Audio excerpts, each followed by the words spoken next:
कम सुविधाओं और मानदेय में काम करने वाले इन आंगनबाड़ी कार्यकर्ताओं और सहायिकाओं की सरकार से लंबी लड़ाई चल रही है। छत्तीसगढ़ सरकार ने इन्हें अपना आंदोलन खत्म कर काम पर वापस लौटने का कड़ा नोटिस दे दिया है। बावजूद इसके इन आंदोलनकारियों के तेवरों में नरमी नहीं आई है। सरकार से हमारी मांगे थी कि हमारी मानदेय जो बहुत कम है, राज्य सरकार से हमको 1000 कार्यकर्ताओं को 500 सहायिका बहनों को मिलता है, तो उस मानदेय को बढ़ाया जाए। और साथ ही जो हमारी बहनें इतने 25-30 वर्षों से कर रही हैं और उनको रिटायर होने का जब बारी आएगा तो उनको खाली हाथ जाना पड़ेगा एक कागज़ को लेके।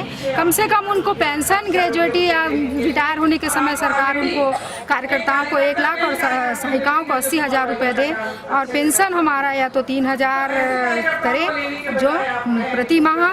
तभी ये मांगे हमारी है सरकार से। सरकार सुन नहीं रही है और अब हमारा 20 तारीख से अनिश्चितकालीन हड़ताल था और जारी रहेगा। और बर्खास्त का हमको कल अल्टीमेटम मिला है कि कल तक हमको वापस होना था, लेकिन हम लोग अपने हड़ताल पर अड़े रहे और कल हमको बर्खास्ती का कागज भी कलेक्टर साहब से मिल जाएगा और वो हम लोग नहीं लेंगे, भले ही कुछ भी हो जाए। उसके बाद आगे की प्रक्रिया क्या रहेगी? आगे अनिश्चितकालीन हड़ताल हमारी जारी रहेगी, जिला स्तरीय रहेगी, प्रांत में भी रहेगी। कांग्रेस पार्टी ने भाजपा की एक और दुख तिरक पर हाथ रख दिया है और इन आंगनबाड़ी कार्यकर्ताओं और सहायिकाओं की मांगों और आंदोलन को जायज मान रहे हैं कि इस महंगाई के दौर में इनका वेतन सबको समझना पड़ेगा कि जब सारी चीज़ों में बढ़ोतरी हो रही है, वेट और जब सब चीज़ों के ब्याज सब मूल दरों में बढ़ती हो रही है, तो इनकी तनख्वाह पे बढ़ोतरी क्यों नहीं, बल्कि उल्टा इनके साथ ये अन्याय और हो गया कि इनके टाइम लिमिट और बढ़ा दिया गया, टाइम पीरियड, काम का समय और बढ़ा दिया, पर वेतन नहीं बढ़ा।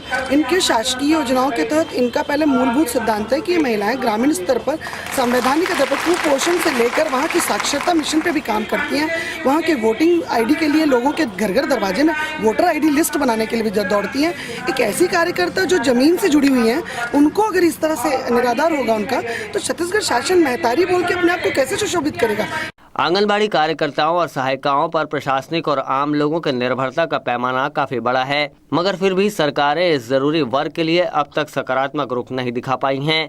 सरकारी खजाने में जब राशि की कोई कमी नहीं, तो सवाल यह है कि इस आधार स्तंभ के अस्तित्व की लड़ाई को सुनने, समझने या समस्याओं का हल निकालने की दिशा में कोई हलचल क्यों नहीं हो पा रही है। एशियन न्यूज के लिए कैमरामैन जितेंद्र साहू के साथ शशिकांत तिवारी।